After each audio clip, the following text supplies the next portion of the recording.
My name is Kat. I am 31 years old. I am a teacher. I have a bachelor's in linguistics and psychology, which mostly focuses on child development from UCLA. I have a master's in education, which in California we refer to as the waitressing master's. I am currently an after school teacher at a Chinese private school in Pasadena, California, and this month tried to eat me.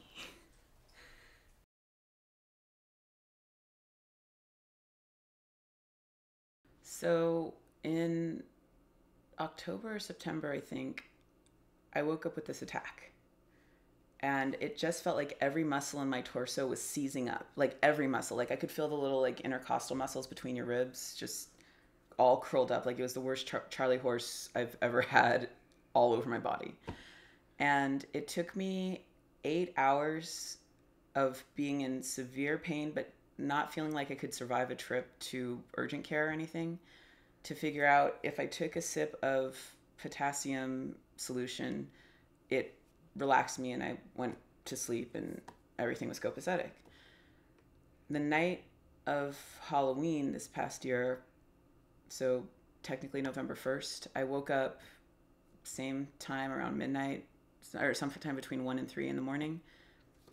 Same thing, full body Charlie horse. Couldn't move, couldn't lay down comfortably, couldn't sit up comfortably, couldn't stand or walk around comfortably.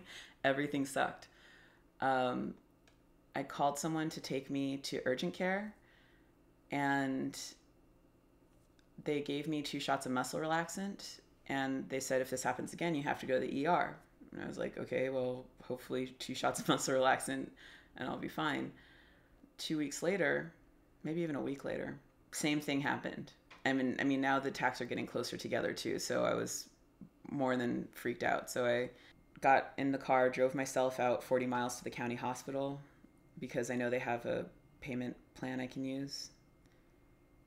Went in, they took my blood, they gave me a CAT scan, gave me an ultrasound. My white blood cell count was 16.6 and it's supposed to be 10.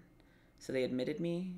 The CAT scan showed and the ultrasound confirmed that I had all the gallstones in my gallbladder. Like I watched the ultrasound technician doing the ultrasound on the monitor and it was just like these white so you see like black with white edge where the edge of your gallbladder is, and then as he moves it around you see like these white bumps light up, and it was just like stone, stone, stone, stone, stone, stone, stone, stone. That's like, oh, that's a lot of those, isn't that? So what had been apparently setting it off, and I can't confirm this for the first attack, the attacks were probably related to me eating a lot of high fat foods that day, which I haven't been doing since I started MMA. And my gallbladder didn't know how to deal with it. Also, they told me at the hospital that people like bariatrics patients who lose a lot of weight really fast, like I've done, I've lost 60 pounds this year, tend to get gallbladder problems with a higher frequency than other people. So there you go. Working out kills. So I was hospitalized for 6 days, including the day that they required me to stay to make sure I wasn't dying of surgery. And I was on IV drip for 6 days. I lost all this weight. I looked awesome again. Um, and then I gained it all back. I went to the hospital and did my whole negotiating the bill thing, and they got me down from $41,000 to $4,000, which is awesome.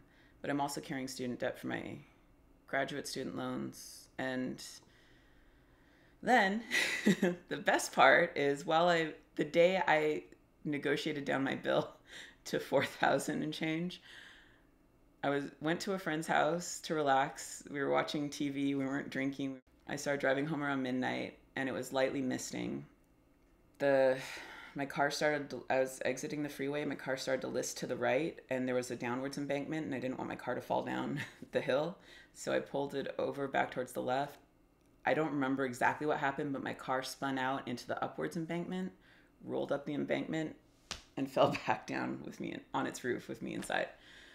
I was really, really lucky. Someone helped me figure out that my windows do this, and so I could climb out. I wasn't hysterical.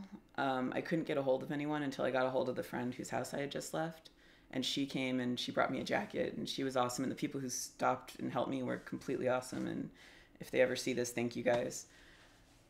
And, the cops came. They made sure I wasn't drunk or anything. They told me that a lot of accidents were happening that night. They gave me a little, card to show my insurance company.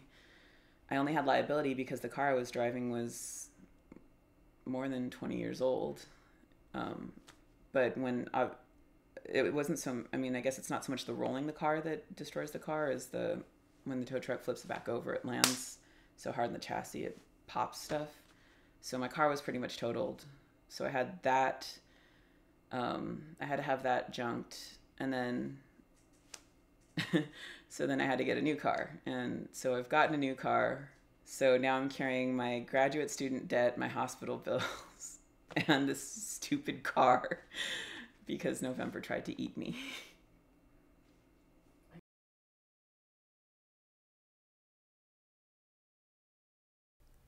It took me a long time to figure out what I want to do with my life. When I did my student teaching, I was working at a continuation school, and the kids that I really connected with and the ones that I really wanted to keep working with after I left were the kids that were in the foster system. The kids that just looked like they really needed someone to talk to all the time. What I'd really like to be is a foster care counselor. And even if I get financial aid for the tuition for what I want to do, the cost of living stuff is going to be prohibitive at my income level. I'm going to have to find a new job closer to my school because there's no schools around here that do what I want to do exactly. Uh, I don't.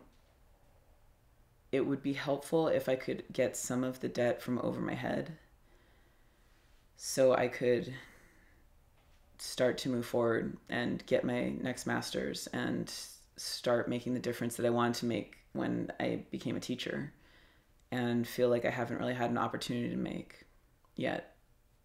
So I think working in the foster care system is the right fit for me, but I need my master's in social work to do that. And to do that, I need to be able to support myself while I'm going through the program. And just working a part-time job isn't going to be able to cut it if I'm on the hook for $600, $700 a month at this point. So I need help. And I don't like asking for help. I've never really asked outside people for help besides my family. And now I need help.